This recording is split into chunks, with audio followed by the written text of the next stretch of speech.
नमस्ते दोस्तों, मैं प्रमोद आपके लिए लेकर आया हूँ एक ऐसा वीडियो जो स्पेशली कमर दर्द वालों के लिए है।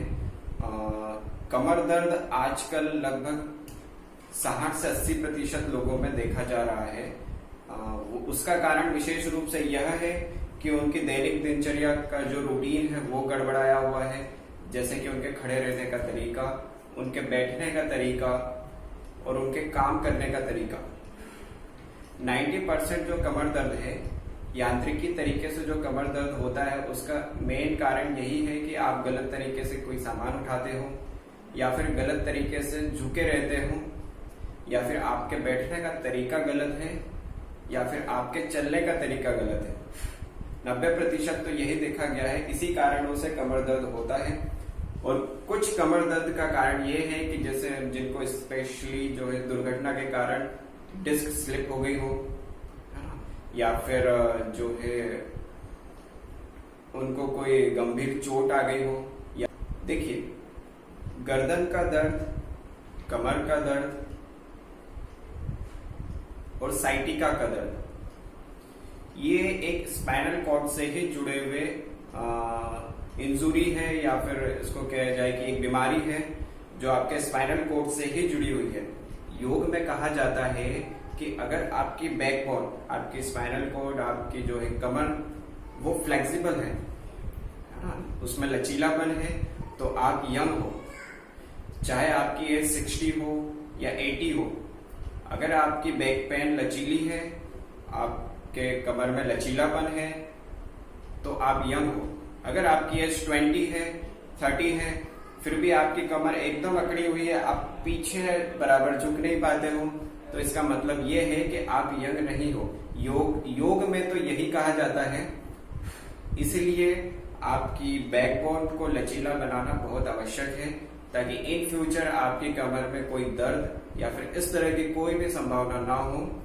चलिए, जिनको गंभीर दर्द है कमर में, कमर का दर्द स्पेशली मध्य में और निचले भाग में, यहां से शुरू होता है, मध्य में और निचले भाग में ही होता है।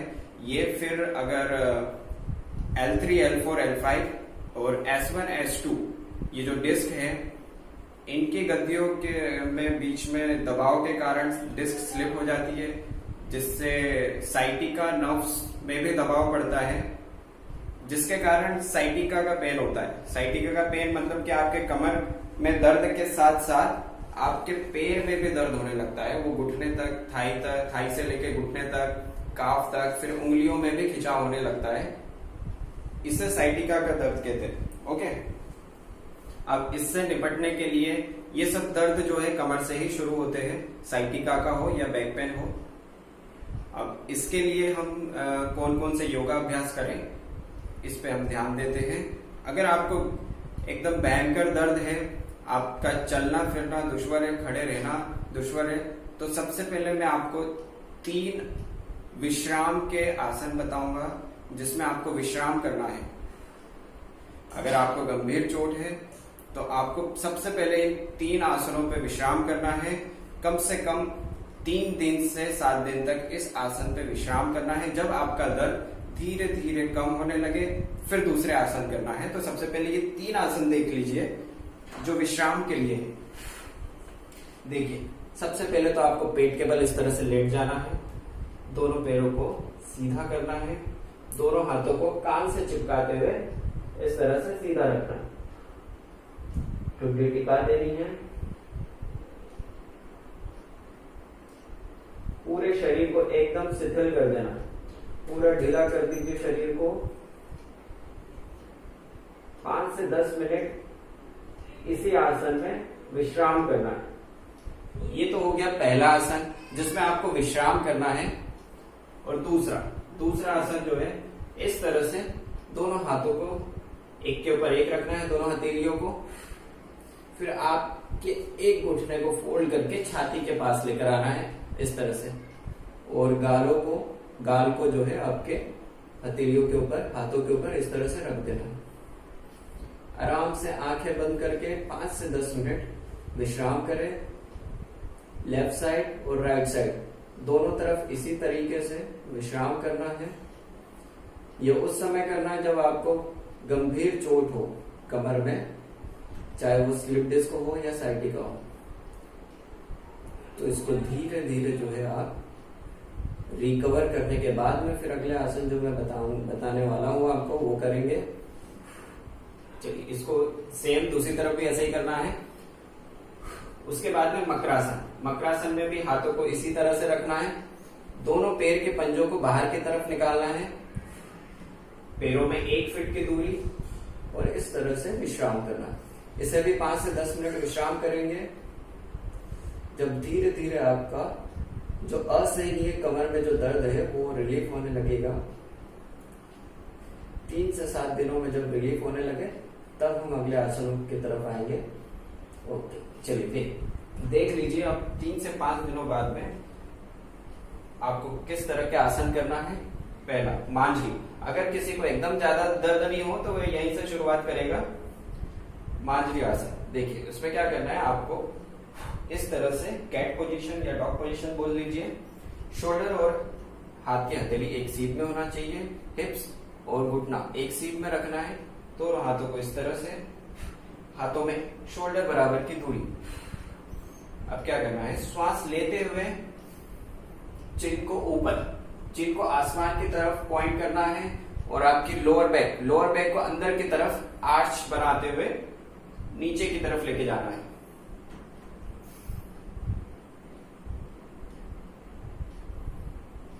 अब श्वास छोड़ते हुए चिन को छाती से चिपका देना है पूरा, और अपर बैक को पूरा ऊपर, चेस्ट को अप।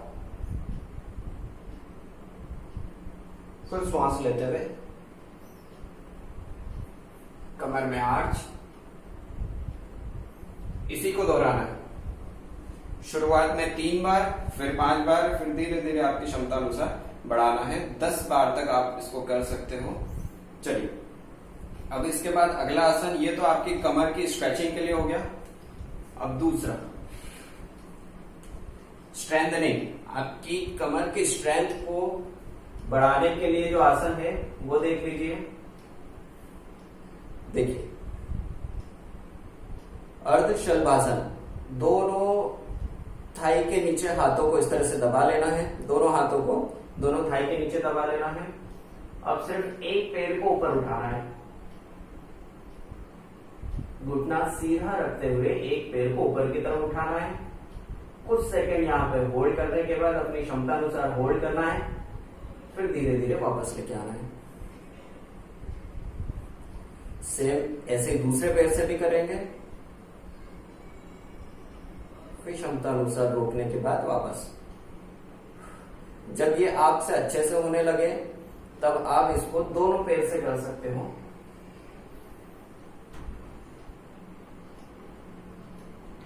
घुटना सीधा रखते हुए दोनों पैरों को एक साथ ऊपर उठाना है, फिर श्वास छोड़ते हुए वापस। ये हो गया, रिलैक्स। अब ये तो हुआ स्ट्रेंथनिंग के लिए, आपकी कमर की स्ट्रेंथ को बनाने के लिए। अब नेक्स्ट भुजंगासन।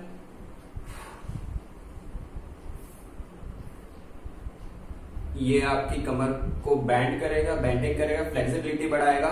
उसके लिए क्या करना है, आपको चेस्ट के पास में इस तरह से दोनों हथेलियों को रखना है, एल्बो को क्लोज करना है।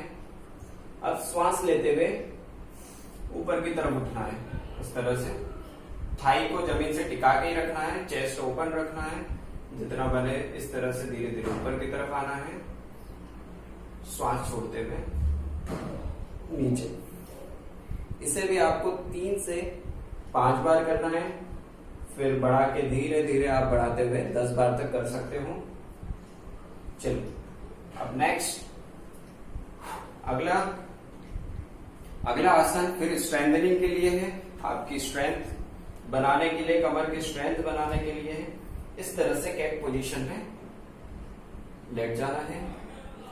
इस तरह से कैट पोजीशन में बैठने के बाद में उल्टे पैर को सीधा करना है, फिर सीधे हाथ को सामने की तरफ। यहाँ पे कुछ सेकंड रोकने के बाद में फिर धीरे धीरे वापस। सेम ऐसे ही दूसरे पैर से करेंगे। देखिए अब नेक्स्ट एक्सरसाइज के लिए आपको इस तरह से एक रोल लेना है। रोल ये मैंने बनाया है, एक मैट को, लंबी सी मैट को रोल करके इस तरह से आप टॉवेल का यूज भी कर सकते हो, या फिर घर में पिलो रहता ही है सभी के यहाँ पे, इसका यूज कर सकते हो। आपको क्या करना है, सिंपल जो है इस तरह से इसको कमर के निचले हिस्से पे रखना है, L3, L4, L5 के आसपास जो इस तरह से रखेंगे और आपको पीछे पूरा लेट जाना है। जी दोनों हाथों को पीछे कर सकते हैं, इस तरह से लेटना है 30 सेकेंड से 1 मिनट तक।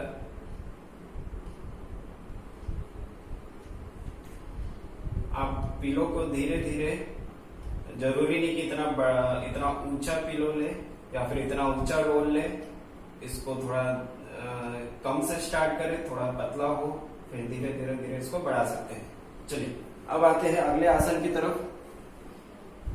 वैसे तो इसके लिए काफी आसन है, पर एक और विशेष आसन जो है इसमें उपयोग में आता है सेतु बंधासन। सेतु बंधासन इस तरह से दोनों पैरों को फोल्ड करना है, हिप्स के पास लेकर आना है। अब धीरे धीरे जो है श्वास लेते हुए कमर को ऊपर की तरफ उठाना है और दोनों हाथों को हिप्स के नीचे रख देना है इस तरह से। इस तरह से ये कुछ एक्सरसाइज है जो आपको बैक पेन रिलीफ में सहायक होगी। इसमें साइटिका के लिए कुछ स्पेशल एक्सरसाइज होती है, जैसे कि वो इस तरह से होती है। साइटिका के लिए कुछ स्पेशल एक्सरसाइज है जो आपके पैरों का दर्द को रिलीफ करेगी। इस तरह से पैर को फोल्ड करके रखना है, उल्टे पैर को सीधे पैर के घुटने के ऊपर रख दिया।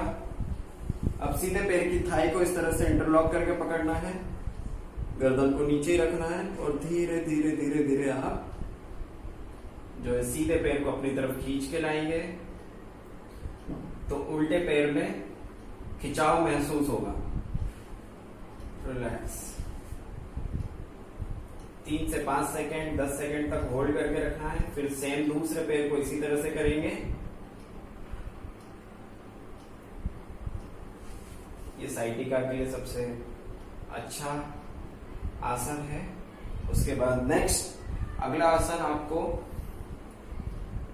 वक्रासन, अर्धमध्येंद्र आसन। अब जिसको भयंकर दर्द है उनके लिए अर्धमध्येंद्र आसन करना मुश्किल है, तो उनको क्या करना है, इस तरह से पैर को फोल्ड करना है, उल्टे पैर को सीधा रखना है, सीधे पैर को फोल्ड करके लाना है इस तरह से। अब क्या करना है, सीधे पैर को फोल्ड किया, सीधे हाथ को इस तरह से उल्टे पैर के घुटने के पास और उल्टा हाथ पीछे इस तरह से पीछे घूम जाना है। धीरे धीरे इस तरह से पीछे घूम जाना है। फिर हाथ को भी इधर हिप्स के पास लेके आना है और पीछे की तरफ देखना है। सेम ऐसे दूसरी तरफ दोहराना है इस तरह से।